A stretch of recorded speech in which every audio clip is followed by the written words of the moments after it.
تو حضور ہاتھوں سے تبدیل کرنے کی کوشش کرنے سے کیا مراد ہے؟ اس سے مراد ہے کوئی بری بات اگر کہیں ہے اور آپ اس کو اپنے ہاتھ سے دور کر سکتے ہیں تو اس کو ہاتھ سے دور کریں۔ اس کا مطلب یہ نہیں ہے کہ ماریں کسی کو، زبردستی کریں، بلکہ ہاتھ سے کئی طرح انسان اصلاح کر سکتا ہے۔ ایک آدمی کی ٹیڑھی بات ہو رہی ہے، ٹیڑھی چال ہے، اس کو آدمی سیدھا چلا بھی سکتا ہے۔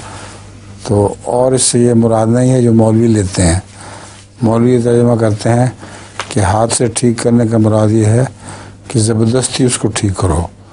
چنانچہ عورتیں جو پردہ نہیں کرتی ان کے چہرے پہ چپیڑے مارتے ہیں کہ دیکھو بری بات ہے، اور ہمیں رسول اللہ صلی اللہ علیہ وسلم کا حکم ہے کہ ہم ہاتھ سے ٹھیک کریں۔ یہ بالکل درست نہیں ہے، کہ جھوٹی تعبیر ہے، جھوٹی تعویل کی ہے۔